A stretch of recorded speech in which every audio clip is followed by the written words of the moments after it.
अरविंद केजरीवाल को कल उठा के जेल में बंद कर दिया। उसके पहले मुख्यमंत्री हेमंत सोरेन जेल गए और उसके भी पहले ऐसे तमाम काम हो चुके हैं जिनको आमतौर पे लोकतंत्र का में आमतौर पे ऐसे काम नहीं किए जाते जैसा आजकल हो रहे हैं। अमूमन लोग ये कहने लगे हैं कि इस समय पूरे हिंदुस्तान का माहौल जो है अघोषित इमरजेंसी वाला हो गया है। जब ये बात अगर ये बात आप किसी भारतीय जनता पार्टी के समर्थक या संघ के समर्थक से बोलिए तो वो तुरंत छूट के कहता है कि इंदिरा गांधी ने तो बाकायदा इमरजेंसी लगा दी थी, हमने तो ऐसा किया नहीं।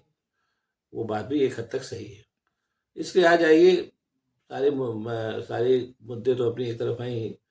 आज इस पे थोड़ा सा विचार विमर्श किया जाए कि घोषित इमरजेंसी और अघोषित इमरजेंसी की कारण क्या है और क्या वजह थी और क्या आज है। इस पे थोड़ा विचार कर लेना एक मजेदार अनुभव होगा। सन 1974 की बात है। समाजवादी पार्टी के नेता हुआ करते थे राजनारायण, उन्होंने इंदिरा गांधी के खिलाफ मुकदमा कर दिया कि उन्होंने चुनाव में हेरा फेरी की। वो मुकदमा चलता चला गया और हाई कोर्ट में पहुंचा और हाई कोर्ट में बाकायदा उनको इंदिरा गांधी को चुनाव लड़ने से वंचित कर दिया और माना कि उन्होंने गलती की है और ये हुआ कि 6 साल के लिए राजनीति में अब नहीं जाएंगे, चुनाव नहीं लड़ पाएंगे। जाहिर सी बात है, इतनी बड़ी चीज को इंदिरा गांधी कैसे बर्दाश्त कर सकती थी। उन्होंने एक तरफ तो मुकदमा सुप्रीम कोर्ट में दाखिल किया और दूसरी तरफ जो है वो अपने बने रहने की सारी व्यवस्थाएं शुरू कर दी। इस बीच में वो जो पूरा माहौल चल रहा था, जब से वो मुकदमा राजनारायण ने दाखिल किया और वो मुकदमा चलने लगा, उसी के बाद से ये चीजें जो थी वो इंदिरा गांधी के हाथ से लगभग छूटने लगी। मतलब जो लॉ एंड ऑर्डर व्यवस्था थी और तरह तरह की बातें होने लगी। इस पूरी जो अव्यवस्था को फैलाने में जो सारे विपक्षी दल शामिल थे, खैर विपक्षी दलों का काम ही ये होता है कि वो सत्ता पक्ष की मुखालफत करे, वो कर रहे थे। लेकिन अव्यवस्था फैलाने में वो विपक्षी दलों से कहीं ज्यादा हाथ तब के राष्ट्रीय स्वयंसेवक संघ का था, क्योंकि तब उस समय जितने भी विपक्षी दल थे उनसे कहीं ज्यादा संगठित राष्ट्रीय स्वयंसेवक संघ हुआ करता था। आज तो खैर उसकी बात ही दूसरी है। राष्ट्रीय स्वयंसेवक संघ और कांग्रेस का शुरू से जो झगड़ा रहा, अभी वही चल रहा है कि कांग्रेस जो है वो एक ऐसी पार्टी है जो लोकतंत्र में की समर्थक है, लोकतंत्र में यकीन करती है। अगर इमरजेंसी के किसी छोटे से वक्फे को छोड़ दिया जाए तो वो लोकतंत्र की समर्थक रही है। और उसके अलावा वो जो भारतीय समाज के जितने भी वर्ग और जातियां हैं उनको जो है समान अधिकार देने की भी पक्षधर रही है। और संविधान में इस बात की व्यवस्था की गई, आप सभी लोग जानते हैं।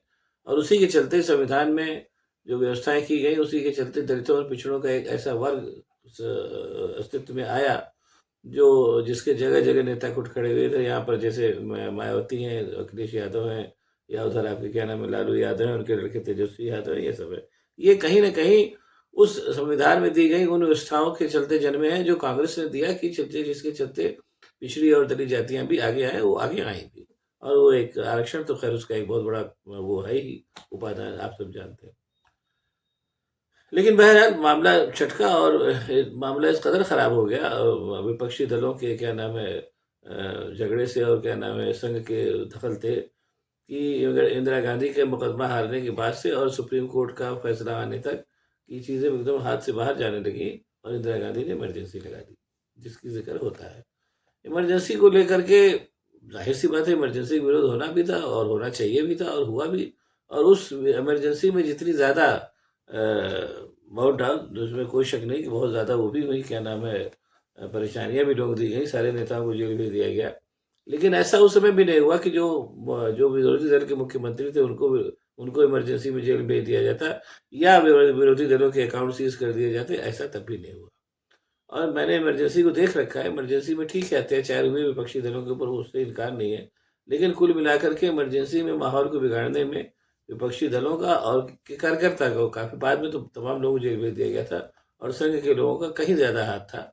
और उसके पीछे कारण केवल एक था कि इंदिरा गांधी बदनाम और बाद में सत्ता से हटे। वो भी ठीक है, उसमें भी कोई बुरी बात नहीं, होना चाहिए। बहरहाल ये वही इंदिरा गांधी थी जिन्होंने बाद में इमरजेंसी को हटाया और उसका परिणाम भी उन्होंने भोगा। इंदिरा गांधी हार गई, खुद इंदिरा गांधी हार गई, उनके लड़के संजय गांधी हार गए, ये सब हुआ। और बाद में लेकिन है कि चूंकि इंदिरा गांधी, मैं पहले भी एक बार बता चुका हूँ कि मूलतः योग्य महिला थी, इसलिए 3 साल बाद ही वो वापस लौटी और बड़ी शानदार तरीके से फिर विजयी हुई। ये तो हुआ तब का ये तो मैंने उस वो बहाल आपको हाल बनाया जो घोषित इमरजेंसी का था। अब आइए इधर आते हैं अपने मोदी जी आए। मोदी जी ने 5 साल शासन किया और उसके बाद इस 5 सालों में उन्होंने फिर अपने रंग दिखाने शुरू किए इन पूरे 10 सालों में आप अगर उस ठंडे दिमाग से देखिए तो जैसे वो जो इंदिरा गांधी का जो 10 साल था, मतलब ये मान के चलिए कि 66 से लेके 77 तक, 66 से 75 भी कह सकते हैं, जब तक इमरजेंसी लगी। बहुत सी क्या नाम है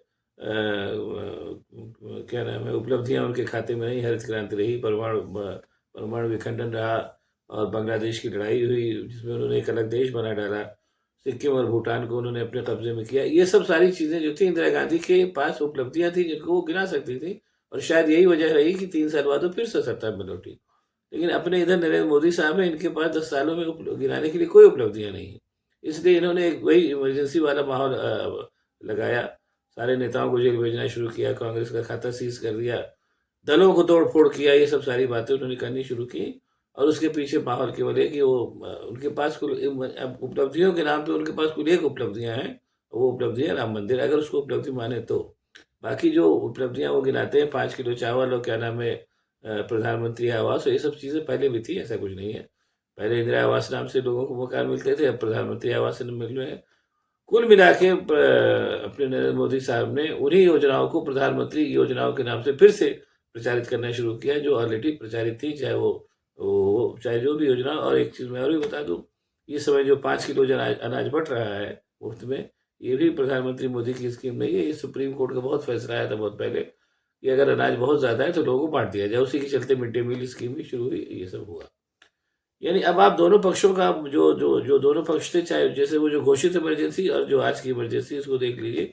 कुल मिला करके जो जितने विपक्षी नेता हैं उनको जो इस तरीके से उठाया जा रहा है ईडी से, और क्या नाम है इनकम टैक्स से और सीबीआई से, जो उनको पछताया जा रहा है, तो इंदिरा गांधी के पास तो फिर भी एक तरीके से देखा जाए तो एक एक वाजिब कारण था। हालांकि वो भी वाजिब कारण नहीं कहेंगे, लेकिन बहरहाल अगर व्यक्तिगत उसकी बात करें कि उनको उनके सत्ता के पीछे तमाम लोग लगे हुए थे।